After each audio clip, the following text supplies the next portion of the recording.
kaparmer, tayo magpapainom na ng baka. Luwin lang natin yung para umalat yung molasses. Lagyan na rin tayo ng asin dyan, isang dakot,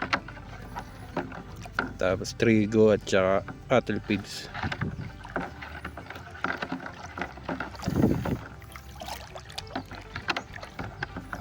So yan po yung ating baka kaparmer. Ating pong ilalapit na sila at painumin na po. Ngayon po ay tanghali na, alas 12 na po.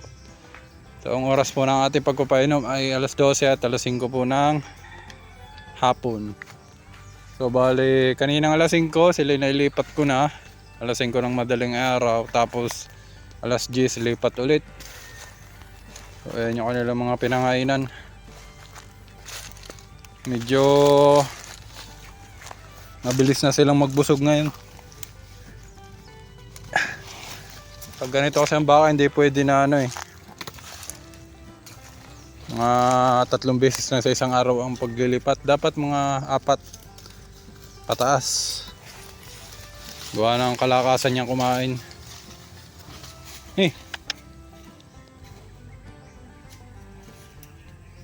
Malakas magbusog ang mga baka na to ngayon.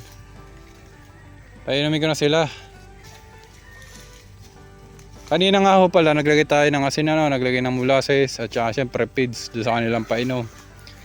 So meron pong dahilan kung bakit tayo naglalagay ng asin sa kanila painom. Kahit po tubig lamang, basta maglagay po kayo ng asin. Minsan nga lang hindi kami nakakapaglagay, minsan nauubusan eh. Yung 1 kilong asin po ay wala pang 1 linggo sa amin, nauubos na namin yan. Gawa ng 1 dakot ng 1 dakot kada painom. Ay kaya malakas kami sa asin. Ay sa isang araw, 2 beses kung painumin, ay di bali 4 na dakot sa 2 bakang ito. Kaya malakas. Pero sulit naman po pag naglagay po kayo ng asin sa painom ng inyong baka. Ang laki po ng pakinabang nun. Painom ng ating baka, bukod po sa nagkakaroon niya ng lasa, ay mas madali po nila nauubos yung tubig. O kaya naman yung painom natin na feeds. So iwas sayang. Pangalawa ay nakakatulong po yan sa balahibo para mawala po yung mga kuto, kato, mga galis-galis. So hindi niya na po kailangan pa mag-ivermectin or magpurga ng pang external parasite. At pang huli, nakakapagpatakaw po yan. So mamaya dadalhin nga po natin doon sa may likodan ng aming bahay. Doon po ay pudpud ng damo. Pero mamaya pagkatapos po nitong uminom, kakain po ulit iyan kahit yung damo doon ay pudpud na. At yun po ay napagtalian eh. Basta kada gabi doon ko po nilalagay ang baka. Parang pinakagarahin na nila yon. So makikita nyo farmer na pagkatapos nilang uminom, kakain po ulit yan ng damo doon kahit doon ay pudpud na nga ang damo. So ang asin po ay parang naiiwan sa kanilang dila yung lasa. Kaya kain ng baka. Bukod sa gusto nila yung lasa ng asin, ay nakakapagpagana ho talaga yan. Aray ating pasusunod din nila ang mamaya. Pag nahata ko itong isa, susunod na naman ito. Mag best friend tong dalawang to. Ito ay pangalawang bili ko ito eh. Ito yung nauna, itong isa. Ay ngayon ay parang nalulungkot. Kaya sabi ni tatay, dagdagan doon ng isa pa para may kasama. Kaya kung mapapansin nyo, pero lagi silang magkasama. Lagi pangita itong dalawang ito. Gawa ng ayaw kumain ng isa. Yan, ayaw kumain niya pagka yung isa ay hindi niya nakikita. Ganon din naman ito, nasanay na rin. Gusto palagi ay kasama yung isang baka. At atin na pong lalapit sa bahay. Yan naman ay susunod na pag nahila ko tong isang baka. So ito nga lang din po pala yung mahirap pag yung malago po yung mga damo. Nalapit, nagpapahimas. Iinom na kayo, iinom na. So ito po yung mahirap pagka malago po yung mga damo. Dami sinasabitan, ay sumasalabit po yung lubid natin. Kaya dapat dalasan ho natin yung paglilipat sa baka para ma-check natin yung lubid. Baka mamaya nakasabit na hindi na pala nakakakain yung baka. Eh di sayang din ang oras. Pangalawa po ay yung paghiga ng baka at yung pagtulog-tulog. Hindi ho maganda yon. Dapat tuloy-tuloy po yung kain ng baka para hindi sayang din yung oras.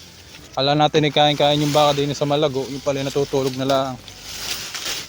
Sa iba pong farm na malalaki, ay yun po ay ginagawa nila. Pag yung baka ay patulog-tulog, eh di pinapabangon para makakain na makakain.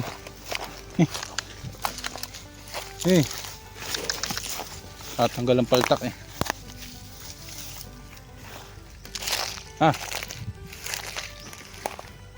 Yan po yung isa, sumusunod na. Basta nahila ko tong isang baka, susunod na po yan. Hindi yan magpapaiwan. Alam na nila, basta hinila ko sila ng ganitong oras, iinom na mga yan. Sanay na sila.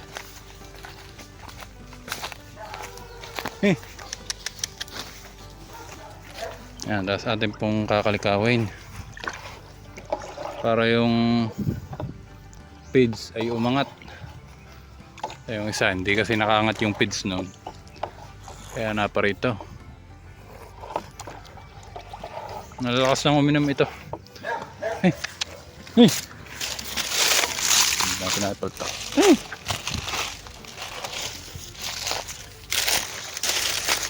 Ito na ipaltak. Yan. Iinom na po yan.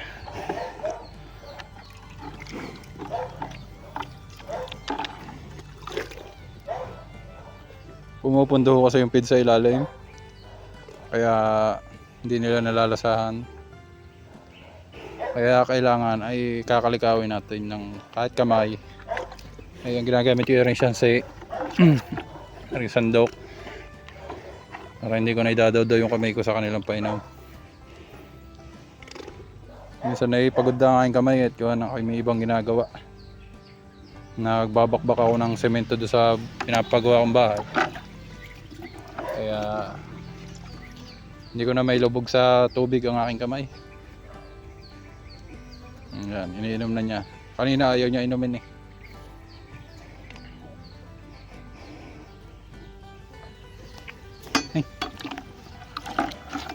Naubusin naman niya yan. Habang lumalalim, lalong sumasarap. Nandun sa ilalim ang feeds. Malapit na maubos. Malakas uminom ang mga baka ngayon, gawa ng maganda ng panahon. Hindi na umuulan. Medyo dumidilim ng kaunti, pero hindi naman uulan yung klaseng yan. Kaya ang banas eh. Mahigit ng isang linggong hindi umuulan. Kaunti na.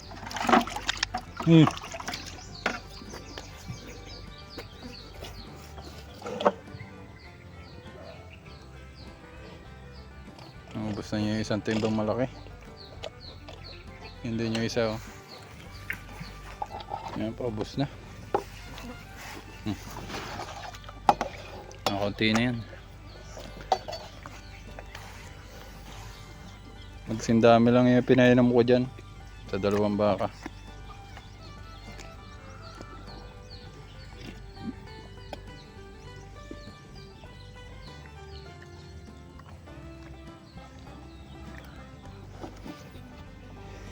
Nahihirapan siya eh.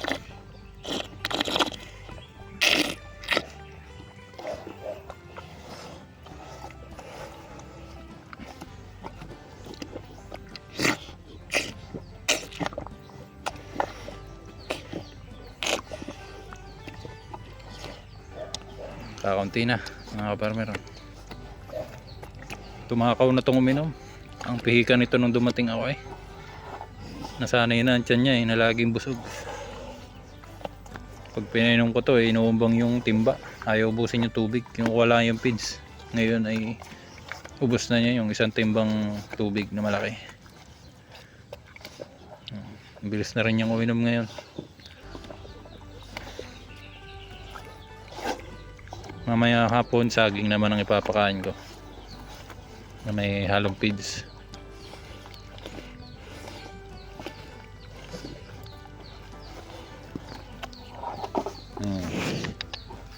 Boss, aba.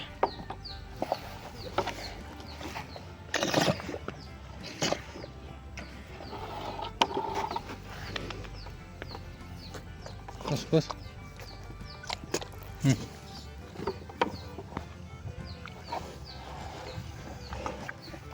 Yan ka para may robust na. Magaling sumaid. Halos walang aabutan ng manok. Mamaya kakain na ulit sila. So yan ka para meron. Kakain na ulit yan. Ito ang isa na mamahinga pa eh. So yan mga farmer, so kumakain na ulit sila. Kung inyo mapapansin, manipis na yung damo ngayon. Gawa lang yan, napangain na nila yan. Napagtalian ko na yan dyan, ng mga baka na yan. Yun yung isa. Kumakain na ulit. Pero mamaya, lilipat ko rin naman sila sa malago-lago.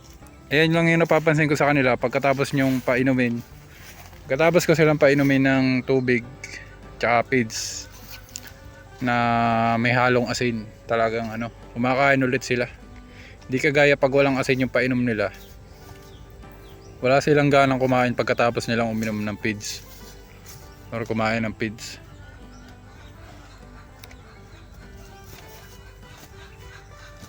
Parang gutom ulit.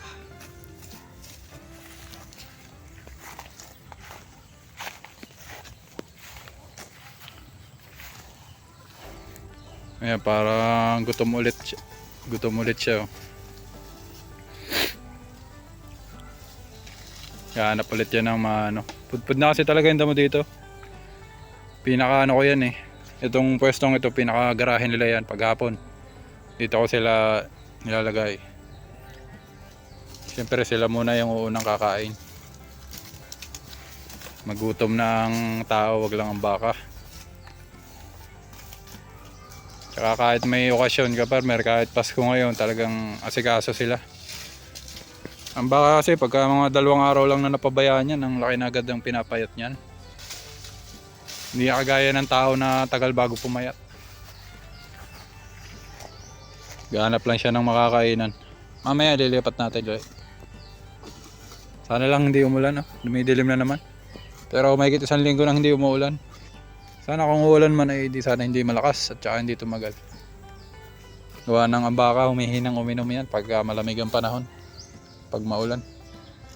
Kaya nahihirapan din kami magkondisyon ng baka pagka ulan ang ulan. Ayaw kumain ng baka, gawa ng yung damo basa. Nalulubog sa tubig tapos nagpuputik. Hindi rin makahiga ang baka, hindi makatulog.